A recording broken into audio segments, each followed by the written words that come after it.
video demonstration, I'm going to show you how to use the brand new Moroccan Tile 3D embossing folder and stencil set from the John Next Door collection. And in here you get a beautiful 6x6 3D embossing folder. I just love how crystal clear these are. And a 3D embossing folder has beautiful raised areas that give you sort of doming and more shape. It's sort of almost like higher definition. So this will work as perfectly as a 3D embossing folder on its own. However, with the addition of the two stencils, you're able to actually colour different sections of this repeating pattern absolutely beautifully. So as you can see in the sample here, and we're going to make the base card of this. We're not going to add the sentiment and the flowers on, but we're going to show you just to do the basic. But of course it can be used just on its own without the embossing to give you a beautiful repeatable pattern as a background. And again, these have all been coloured using the new Pearl Fusion colours, and this time I've used coral and sunlight. So the first thing I want to show you on this video is what I do to cut card. So for a 6x6 embossing folder, you can cut a piece to 6-inch square. However, if you cut a piece to 5 3/4, you will get all of the detail from the folder, but it also means you'll get 2 pieces from 1 piece of A4 card, which is obviously a lot more economical on card. So although this is called a 6x6 embossing folder, I personally always cut it to 5 3/4 because I get 2 pieces and then 2 pieces that go basically to be my little scrap pieces for notes and things like that that actually sit under my phone stand. So all we're going to do to start with is simply emboss the folder. So I'm going to take my embossing folder and I'm simply going to pop it in, leaving an even border all the way around. I'll bring in my Kaleido, so I'm just going to put my base plate. I'm using my metal shim and my 5mm plate in this.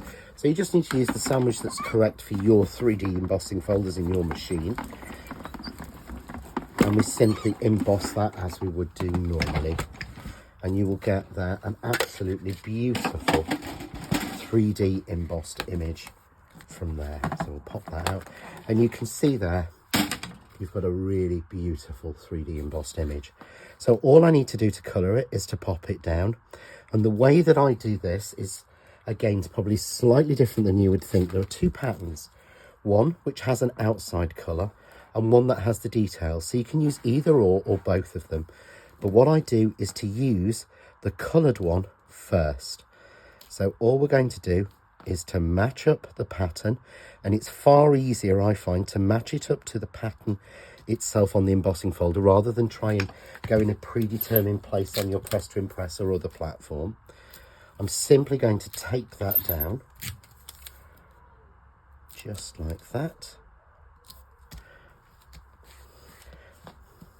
and then for this one, what I'm going to use is I'm going to use a blending brush because there's a lot of very fine little pieces. So whilst with the Fusion, I would normally use a sponge dauber. For this one, I'm going to use the brush. It gives me a better coverage, and it also makes sure that I don't flick up any of these little pieces. So it's about using the right tool for the right job.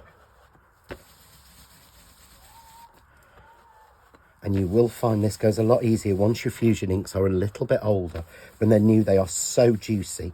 You may want to take some of the ink off onto a piece of card first. But as you can see, for stencils, these larger brushes just work so well. Let's add a little bit more colour on there. So I'm going to take that one off. And you see there, I've got all of that pink area raised. You see the difference between just using it flat and using it like that. We get that real crisp edge. And you'll actually notice the little white pieces there are completely clean. It's so much fun to do.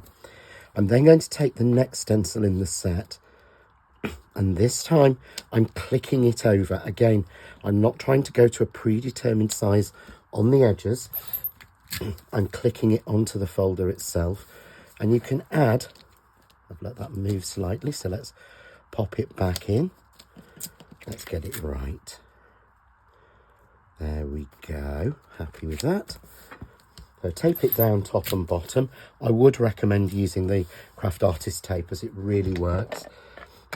And this time, because I don't have the smaller pieces, I can use my dauber and go straight through.